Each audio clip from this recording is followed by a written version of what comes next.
on the clock.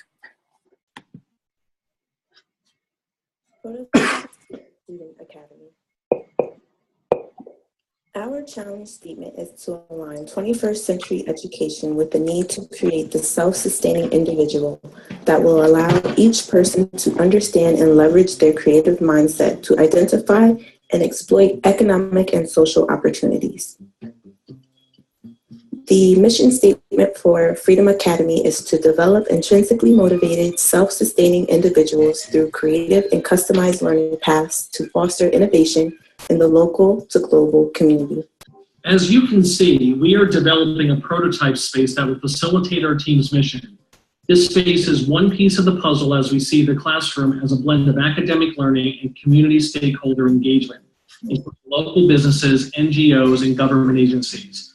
Given that these stakeholders have a vested interest in the outcome of graduating students, our educational model allows for an earlier practical experience between students and local stakeholders as part of their learning experience. This will be accomplished by classroom learning and community stakeholder fieldwork. This school prototype was part of our inspiration. 21st century education needs spaces to accommodate playful creativity, independent student spaces, and areas for collaboration. In addition, our prototype needs space for our defined stakeholders to engage with students on applying each lesson. Teachers are viewed as traditional during the knowledge stages, although innovative teaching such as flipped classrooms and inquiry-driven instruction will drive the learning environment.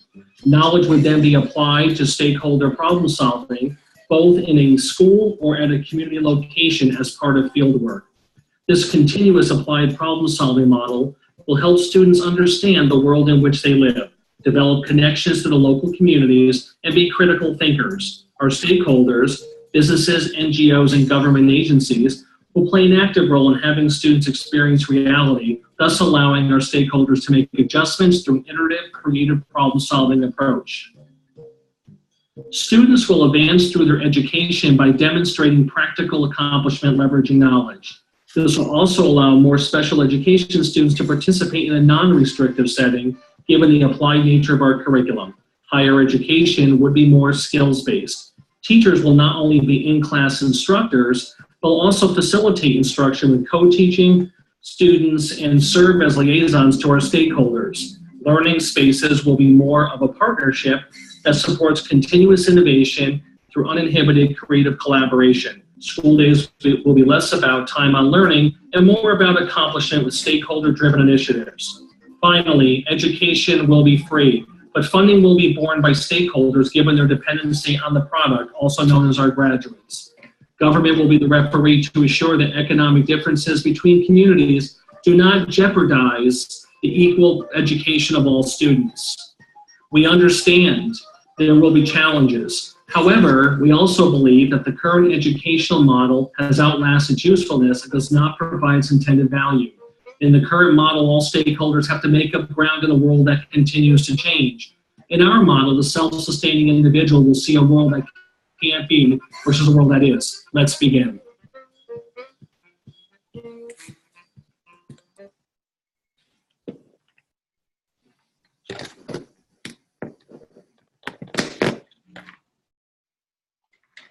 Okay, so that's the end of our prototype. Okay, questions, or not questions so much, but comments and feedback.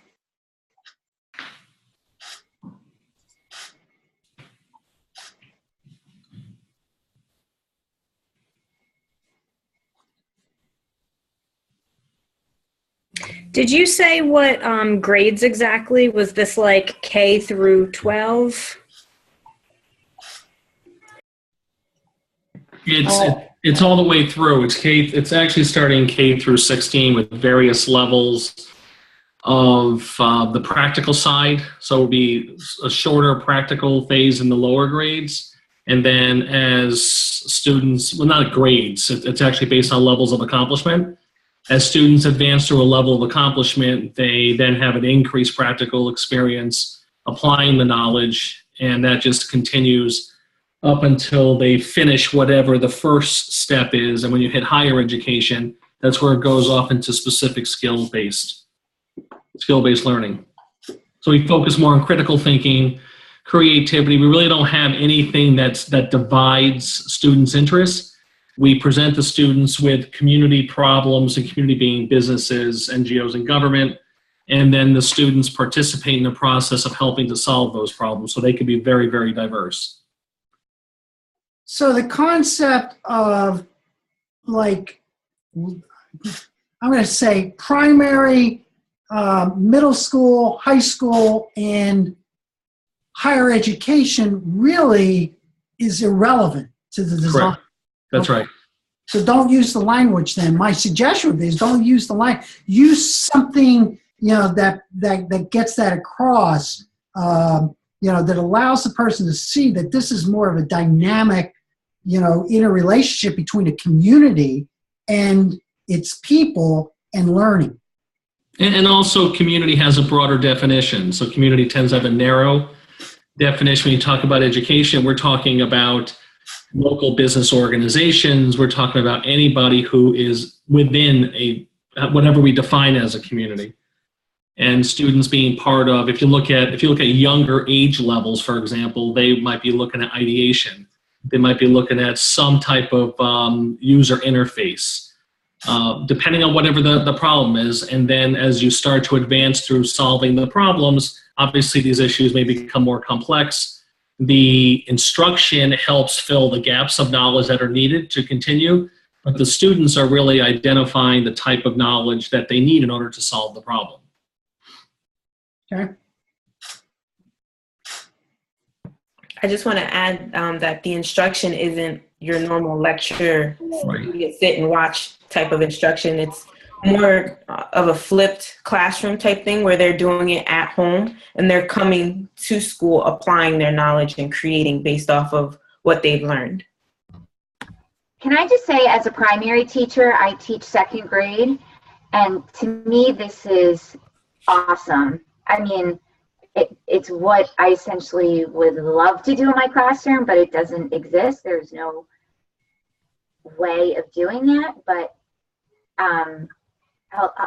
being able to take the homeschooling approach and bring it into the classroom and have students kind of direct their learning is awesome. I love it. The idea of doing that flipped is also to get more parental involvement as well. When parents are seeing kids watching, their lectures, they may, what are you watching? What do you do? And then it promotes engagement and it may even promote adult education as well.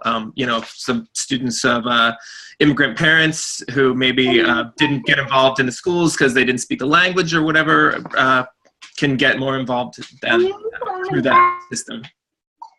Thank you. Yeah, and the stakeholder approach, looking at what do our graduates do? Who are they really serving or working for?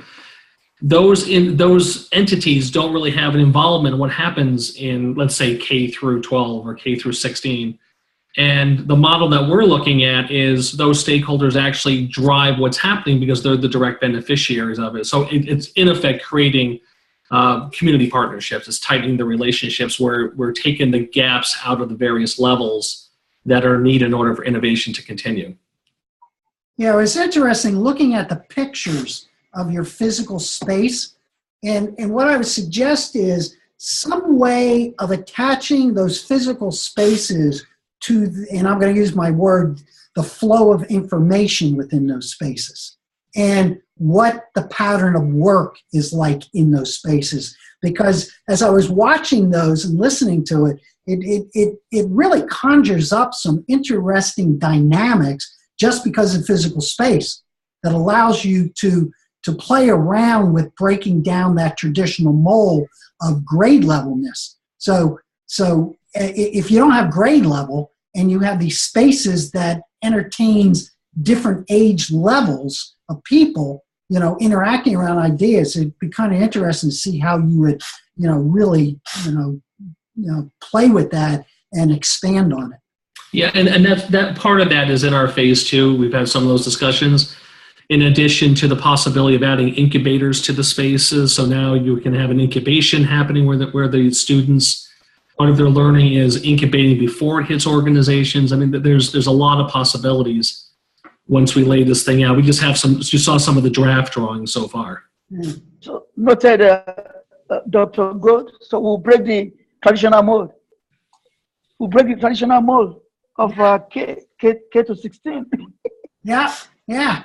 Yeah, Yeah, it's kind of interesting because when and I'll just break away from this for a little bit. When I was down in Augusta, myself and Ed Bureau gave a presentation to all these other EDD programs around the country, and basically we showed them what we're doing in 801 as a culminating activity from 800 to 845 to 802, and it blew people away because what people were saying is you really got to change the language of how you think about the organization of school.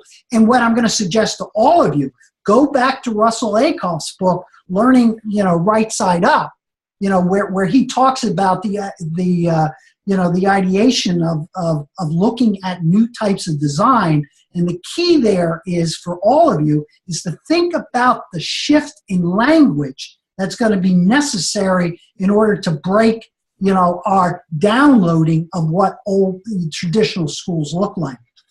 So I think that's important. But I think Team 3, what was hitting me quite a bit was the visualization of the learning spaces, because it gives you, like for me particularly, I have a tendency to be totally outside the box. It really allowed for some unique possibilities of relationships between information and people to emerge. So I think you got to really build off of that and, spell it out. Yeah, I very much too liked your draftings. I felt like it reminded me of kind of like a West Coast like startup company, what I envision those to look like, with like ping pong tables around, so that when we're ready to work, we're ready to work, but then there's also kind of that time for creativity. So I thought that was a really cool idea, because those types of environments, and we've kind of read about that a little bit too, tend to lead towards more creativity and more productivity, because there is kind of that flexibleness in them. So I thought that was a really cool way, and it was nice to honestly hear your shift in terms of language, even just like getting rid of, I didn't hear mention of like standards, or just like you were really just addressing competencies, which I thought was a very cool idea. Virginia, I think you'd appreciate this, but that stems from the whole special ed aspect of things, where they're not able to really grasp the general curriculum without extra assistance. This way, students are capable of doing it on their own, because everyone's capable. It's just giving them the opportunity to have that capability, because when you're structured and confined in these classrooms with the different standards and objectives, sometimes they can't meet that based on what's given to them. But as long as that they can explore and use their own imaginations, I think that helps a lot. Yeah, I think it's cool, and I like that you open it to everybody. So it's not just, this group of kids gets this certain thing. Everybody has access to accommodations or, different things, because you never know, like I may like working with a squishy ball in my hand and I never knew about it because I never had access to it. So opening that door is really nice to see too. Yeah. That was really the most fun part of putting the prototype together, was we kind of just like Google image searched and kept going through it, and we're like, oh, that looks cool. I would like to sit in a hole. In a hole, and and well, a lot of it came from Jacinta saying like, the school I'm working in, it's like a prison. It's like a prison. I don't let. Yeah, I hate the confined space, and I feel like I'm in a jail cell every classroom I go to. There's no windows even. And as a special ed teacher, inclusion, I'm traveling all over the school, and I'm just like, I feel so confined even though I'm traveling. And I can only imagine how the kids feel, and I'm an adult. I feel like I'm in jail. Yeah, that's very important what you just said, because what's one of the key to design thinking? You got to develop empathy. Mm-hmm. And even in Theory U, we talked about that. Mm-hmm. So I wonder what, and for all of you now, since you brought that up, think about what your design does to the individuals in there. What does it do? What empathy does the design allow to take place in terms of learner and and teacher or whatever you want to call the people or the community, etc. So I think that is an excellent point that you just raised, and I think all teams need to think about that. Okay. Thank you. Yeah. What's it called? Design team 3. Please don't forget the flow of information and the pattern of work within the space that Dr. Gold mentioned. Okay. Yeah. So other comments for team 3? Yes, I have a question about your design as far as your inquiry-based instruction. Did you mention as far as the projects, are they related to more community service, like community service based? I guess you could say, yeah, community service, but it's all aspects of the community. So the whole community where we're placed, and obviously there's going to be more than one location, but where the school is specifically placed, whatever businesses surround it are our community. So our kids have, for example, if we're in New York, our kids have access to a variety of different types of businesses. And those people are part of our stakeholders. Okay. Yeah, I also like the concept of the school design also. I think it's great. And I'm the one, I don't like sitting inside of a box either. And I just want to add as a comment, there's a school, I don't know if anybody heard of Outward Bound, which it's doing mostly environmental science, but a lot of the things that they focus on is getting students that are in those inner city schools to take them outside of the classroom, and they're doing community-based stuff. So, and it's all interdisciplinary, and the kids don't even realize it, that you're getting math, history, and science all in 1 week of doing exploratory stuff. So I think your concept of the classroom setting would incorporate that interdisciplinary education and design to help them with that. So that was really good. Thank you. Thank you. And the nice part about it is that rather than it being a once in a while type of thing, it is the culture of the model that we're proposing. Great. Okay, anything else for team 3?